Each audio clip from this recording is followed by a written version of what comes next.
Assalamualaikum warahmatullahi wabarakatuh. Saya Nur Anis Amirah binti Abdul Aziz memegang nombor kad matrik 2021121985.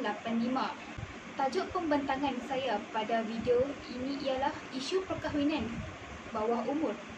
Perkahwinan dari segi bahasa bermaksud pengumpulan, pencantuman, pengikatan dan samarati dengannya. Selain itu, perkahwinan juga disebut sebagai ikatan sah yang kuat antara lelaki dan perempuan. Di Malaysia, undang-undang di bawah Seksyen 2 Akta Umur Dewasa 1971 menetapkan bahawa umur kanak-kanak adalah sehingga 18 tahun.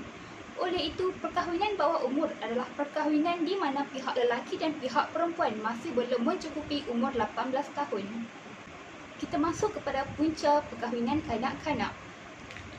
Perkahwinan kanak-kanak berlaku disebabkan yang pertama ialah kemiskinan. Ibu bapa yang mempunyai masalah ekonomi dan masalah kewangan bertindak untuk menikahi anak mereka dengan menganggap bahawa apabila anak mereka berkahwin, anak mereka akan berpindah keluar dari rumah dan akan menyebabkan beban keluarga mereka akan berkurang. Seterusnya ialah pendidikan.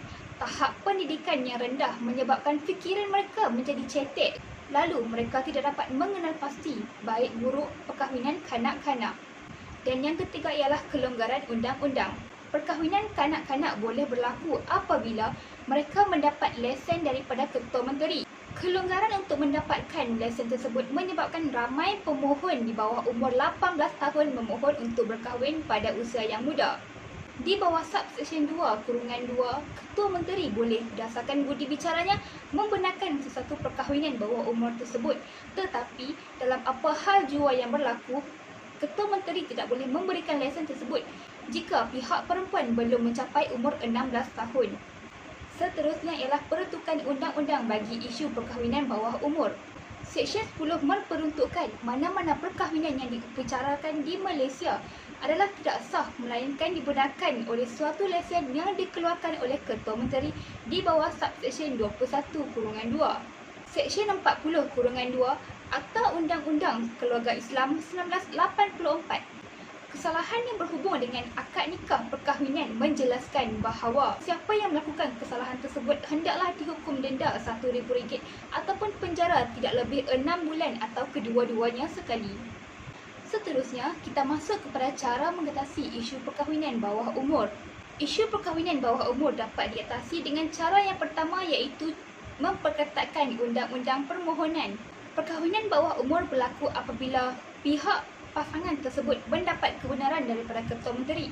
Oleh itu, Ketua Menteri hendaklah memperketatkan undang-undang dengan cara menyemak borang permohonan tersebut dengan lebih teliti dan mengkaji semula sebab-sebab dan latar belakang keluarga tersebut sebelum membenarkan perkahwinan tersebut berlaku. Yang kedua ialah dengan meningkatkan kesedaran melalui pendidikan. Pendidikan berlaku daripada usia kecil iaitu bermula daripada rumah. Jadi, ibu bapa perlu memberi pendedahan awal kepada anak-anak mereka tentang risiko perkahwinan bawah umur. Seterusnya dengan pendidikan di sekolah.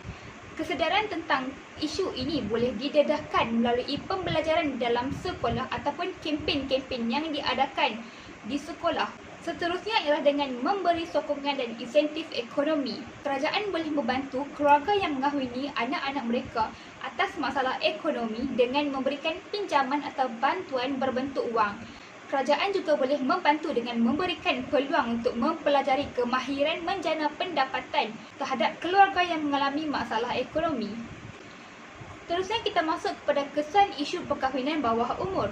Yang pertama ialah hak pendidikan. Apabila seseorang individu tersebut berkahwin di bawah umur, kebanyakannya mereka tidak menyambung pelajaran ke peringkat yang lebih tinggi.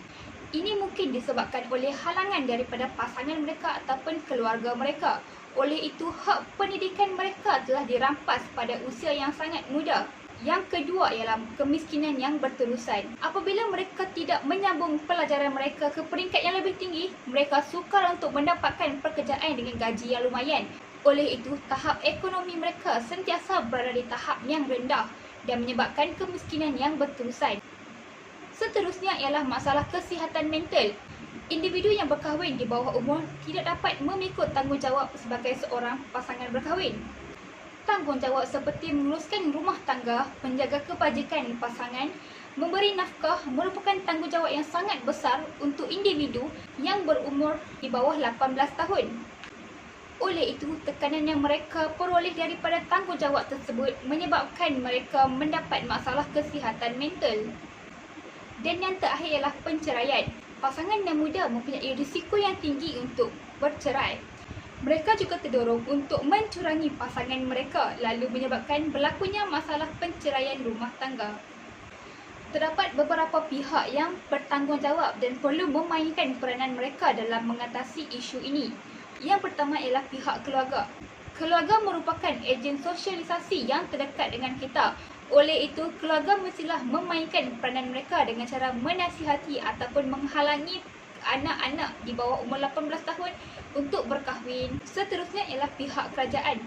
Pihak kerajaan perlu mengubah semula undang-undang yang berkaitan dengan perkahwinan ini. Mereka perlu meningkatkan had umur minimum bagi sesuatu perkahwinan dan memperketatkan undang-undang yang berkaitan. Dan yang terakhir ialah institusi pendidikan.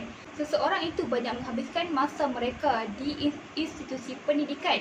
Oleh itu, institusi pendidikan perlu memberikan pendedahan yang secukupnya kepada pelajar-pelajar mereka melalui pembelajaran di dalam kelas ataupun melalui kempen-kempen yang diadakan di setiap sekolah. Kesimpulannya, perkahwinan merupakan perkara yang tidak asing lagi di Malaysia ini. Oleh itu, setiap individu perlu memberikan perhatian yang tinggi terhadap isu perkahwinan bawah umur ini.